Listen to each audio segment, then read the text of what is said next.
Assalamualaikum sahabat Jitra, selamat bertemu kembali. Ini dia tuan-tuan, Honda NX 500, sebuah motosikal daripada Honda yang dalam segmen middleweight adventure touring. Sebenarnya kalau ikut sejarah, motor ni dah lama dah Honda keluarkan, daripada 2013 lagi. Dia nama CB500X, dan pada tahun 2024 dia telah refine balik, dia dah barukan balik, dia bagi facelift sikit, dia dah bagi upside down fork dan sebagainya. Jadi tukar nama siap-siap, jadi keluarlah NX 500 ni, siap tukar nama lagi. Jadi ada beberapa perkara yang anda kena tahu. Ini yang saya rasa menarik untuk anda, supaya anda boleh mempertimbangkan Honda NX 500 ni. Yang pertamanya tuan-tuan, dalam segmen adventure touring, NX 500 ni kategori tidak tinggi. Tinggi dia hanya 830 mm saja. Kalau 830 mm ni standard lebih kurang motor-motor naked je lah. Kebiasaannya motor adventure ni dia akan lagi tinggi, paling tidak pun 850 mm ke atas lah. Jadi untuk NX ni dia tak tinggi sangat. Tinggi saya 162 cm. Jom kita naik. Dan motor ni kita boleh naik macam ni kan, standard untuk kita naik motor adventure touring. Tapi oleh kerana dia tak tinggi, nak menunjukkannya tak tinggi tu, kita boleh naik macam biasa je. Sangat senang. Jadi bila saya tegakkan, kaki saya masih lagi kira menenjek lah juga, standard lah dalam motor adventure. Tapi 830 mm ini dia tidak membebankan kita ataupun anda sebagai rider ataupun pengguna, sebab dia masih lagi sampai. Dan kalau kita kesot terus, memang sangat menapaknya. Tapi ada satu sikit yang anda kena tahu, berat bersih dia keseluruhan lebih kurang 197 kg. Jadi agak berat juga untuk motor yang CC 500. Oleh kerana kenapa dia berat sangat? Termasuklah semua cecair, minyak enjin, termasuk coolant, termasuk apa lagi? Ini dia.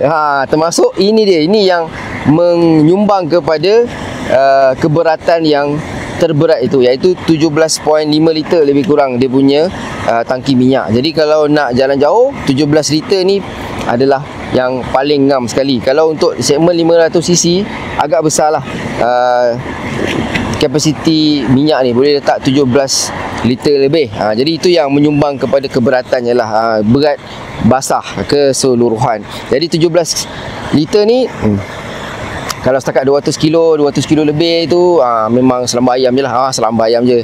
Jadi dia tak rendah sangat, dia tak tinggi sangat, dia sedap-sedap. Dan keduanya, minyaknya 17 liter lebih. Jadi kita boleh jalan jauh sikit. Tapi downside dia, anda kena tahu sikit, dia agak berat untuk 500cc, 997 kg begitu. Tapi tak ada masalah, sebab dia tak tinggi sangat tu yang tak jadi masalah kalau dia berat. Sebab kita boleh tolak-tolak. Saya boleh tolak lagi ni. Saya boleh tolak je. Tu. So nak menunjukkan yang dia tak tinggi sangat dan tak rendah sangat.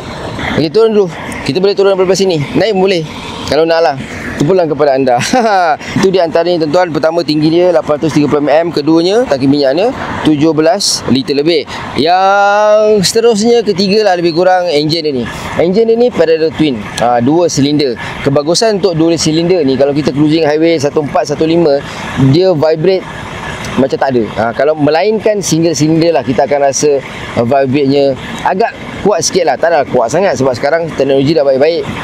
Single cylinder pun masih lagi okey, tak ada terasa sangat dia punya vibration. Tapi untuk yang NX 500 ni, kita rasa sikit dia pemijak kaki kalau betul-betul kita belas. Belah kiri, belah kanan rasa sikit-sikit. Walau bagaimanapun tidak mengganggu riding kita secara keseluruhan.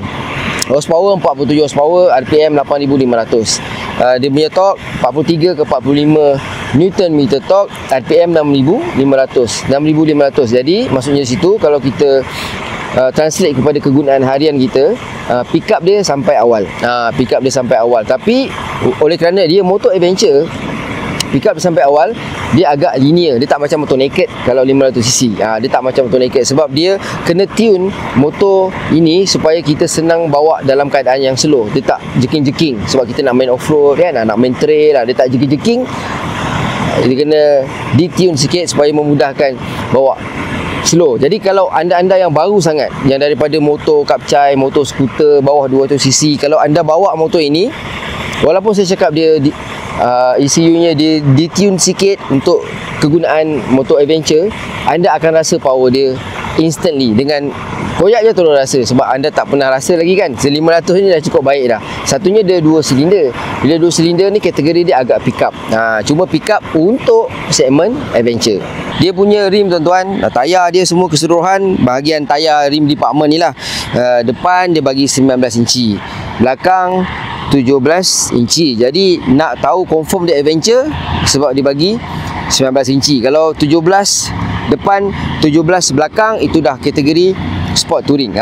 Sama 17 sport touring. Ni dah 19 memang off-road capability. Dia boleh dimasukkan kepada off-road. Dan dia juga bagi tayar yang jagung-jagung ni lah. Dia semi road, semi off-road lah. Dia mungkin dalam 30% off-road, 70% road. Sebabnya tayar ni, tayar standard, kita boleh corner dengan selambanya. Saya dah try naik ke Gotong Genting ni, naik melayan, dan dia memberi. Tayar standard ni keluar kedai dah cukup baik dah. Depan dan belakang sama je, walaupun dia ada jagung sikit-sikit tapi untuk kita melayan corner, jalan straight, sangat selesa dan sangat meyakinkan. Kalau kita bawa tu dah cukup mantap lah. Tak ada gegar, tak ada apa. Highway pun tak ada apa. Dan satu lagi dia bagi sport rim, bukan spoke.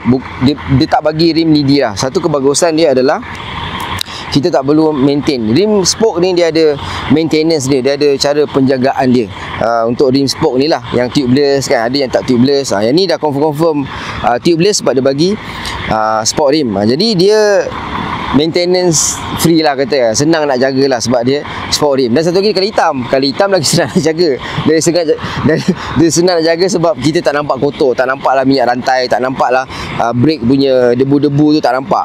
Dia hitam, bukan hitam sangat lah, macam dark grey lah macam tu colour dia. So keseluruhan dia punya package rim dan tayar ni standard keluar kedai, ada ngam, kita boleh highway tak ada masalah, kita boleh line corner pun tak ada masalah. Untuk suspension dia bagi juga upside down fork 41mm. Jadi apa-apa saja motor yang ada upside down fork, handling dia memang A. Handling memang A, dengan package keseluruhan lah. Memang A lah dia punya. Memang rengam lah dia punya handling untuk upside down fork 41mm. Belakang dia pakai Prolink.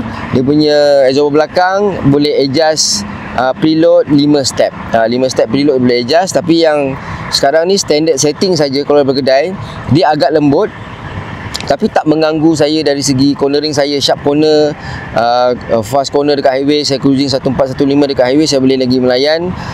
Kalau anda kaki koyak betul-betul, bagus naikkan sikit lah 1 ke 2 preload dia supaya lebih keras. Tapi standard setting kilang ni daripada kedai memang tak ada isu, memang ngam je lah. Handling pun bagus. Untuk standard setting daripada kilang ni keluar kedai, bagi saya macam ni dah cukup selesa dan sangat selesa. Walaupun dia agak lembut tapi sangat selesa. Overall dia sangat selesa, memang ngam. Kita tengok secara dekat lah dia punya bahagian. Ini enjin dia parallel twin. Parallel twin bagi saya agak kemas lah. Agak kemas dari segi buatannya. Kalau kita tengok secara detail pun agak solid. Yang ni warna merah, dia datang juga dengan warna putih. Windshield dia memang tak boleh nak adjust, fix standard daripada Honda. Dan muka hadapan dia pun agak garang juga. Muka hadapan dia, muka hadapan tengok daripada depan agak garang juga keseluruhannya lah. Sekarang ni motor ni dah letak GV punya crash bar atas dan juga crash bar yang dekat bawah. Yang ni aksesori tambahan lah, GV pun ada keluarkan. Tu dia punya enjin dengan 47 horsepower tu bagi saya sangat solid lah. Sangat solid. Ada getah-getah ni, tengok ni hose cover-cover ni. Ni bagus. Ini antara detail yang kita nak tengok. Dia ada protection lah, protection. Nak tunjukkan yang tayar dia ni ada ngam dari segi cornering lah. Ni tadi kita dah main sikit-sikit naik genting ni. Tengok belah sini. Ni tayar depan dia, brake disc, double disc brake, itu yang pastinya. Upside down fork secara rapat kita tengok. Brake daripada Nissin. Dan fork depan ni daripada Showa. Tu dia tuan-tuan, Showa. Yang kita tak boleh nak nampak sekarang ni adalah suspension belakang dia tu, nampak sikit je lah. Dan ini boleh adjust 5 step. Macam saya cakap tadi, dia punya preload ikutlah anda berat mana, besar mana, kita boleh adjust. Dan dia punya tayar belakang ni yang sangat mengagumkan saya. Ini adalah bekas-bekas mainan tadi. Bekas-bekas mainan, silau pula di situ. Ini adalah bekas-bekas mainan. Nampak tu, boleh sampai ke bawah. Nampak tak dia punya sedap punya tayar ni? Dia punya sedap punya tayar standard ni di sebelakang. Dan dia punya di sebelah belakang lah keseluruhan. Mari kita tengok meter dia. Okay, ni meter dia tuan-tuan. TFT meter Honda. Okey, cantik. Bagi saya kalau untuk TFT meter Honda ni, dia sangat simple lah. Sangat simple. Ada boleh, dan dia boleh connect dengan phone juga yang ni. Ni untuk trip, bagi tengok function apa yang ada. Ni untuk trip, consumption minyak. Bawah ni pun kita boleh tengok dia punya average consumption 25.4 km per liter. Ada ngam lah juga tu. Kita tengok kat sini apa lagi ada. Okay, setting dia. Yang ni pun best juga. Ni function shift point, trip auto reset, display kita nak macam mana, general, dia punya apa ni, time lah sebagainya. Yang ni pun nampak tu, ada Bluetooth pairing. Nak pairing ke tak? Nak pairing Bluetooth dengan kita punya phone. Dan ada servis. Ini pun bagus juga. Dia tunjukkan maintenance. Bahagian maintenance ni saya suka sebab kita boleh check bila kita nak servis. Ni ada lagi 7,291 km. Dan kalau tak pun Februari 2026 dah kena servis. Mana satu yang dululah. Ini yang ada ngam. Battery voltage dia tunjuk, water temp dia tunjuk, dan ada warning info. Itu saja. Dia punya sangat simple dan sangat tak memeningkan. Itu yang bagusnya lah. Itu yang bagus ni kalau anda jenis yang tak nak semak-semak, tak nak pening-pening kepala, nak pakai motor jalan je, tak nak modify, tak nak apa. Ini antara solusi untuk anda. Sebab dia keluar kedai je dah sedap-sedap dah keluar. Dah sedap-sedap je bawa. Dah dengar je. Cuma ada L lah sekarang. Ni bukan saya punya Ni bukan saya punya. Saya tak pakai L. Memang ada ngam. Keseluruhan motor ni memang daripada segi package keseluruhan apa yang dia bagi saya memang ada ngam. Jadi tuan-tuan, apa yang saya nampak dengan NX 500 ni, saya dah test ride di highway dan juga jalan yang sesak. Dia satunya, dia sangat memudahkan user, terutamanya untuk pemula atau beginner nak cuba motor adventure, motor tinggi, dan senang nak bawa. Itu yang saya nampak lah. Sangat senang nak bawa. Dia punya handling package dia sangat bagus. Chassis dia sangat best. Kita nak main corner sangat senang. Dan yang paling baik dia adalah kita tak perlu tukar apa-apa untuk memperbaiki dari segi handling dan feel bawa. Dan kedudukan dia keseluruhan pun memang sangat selesa, agak menegak dan upright. Dia punya brake baik, tak ada spongy, semua ada ngam. Jadi keseluruhan untuk NX 500 ni dengan harga yang ditawarkan, walaupun sedikit mahal daripada pesaing-pesaing yang lain, tapi anda kena tahu ini adalah Honda. So terpulang kepada anda untuk menilainya macam mana. Kalau anda nak tengok depan-depan, mungkin nak bawa dan cuba, boleh ke Big Wing Damansara. Ada promosi sarang dengan harga RM38,999 bermula. Package pertama anda akan dapat 6 barang lebih kurang. Dia punya windshield hitam tinggi, crash bar 1, 2, ada dapat double stand, dapat lagi pegang untuk ngorek ni, dia punya pemegang untuk top box tu, dan juga top box sekali. Ada 6 barang kalau anda ke Honda Big Wing Damansara. Ada promosi sekarang bermula dengan RM38,999 on the road. Jadi ada ngam keseluruhannya. Terpulang kepada anda untuk mempertimbangkan Honda NX 500. Jumpa lagi pada datang. Jangan lupa share dan subscribe. Ini dia tuan-tuan, adventure untuk anda pertimbangkan. Assalamualaikum.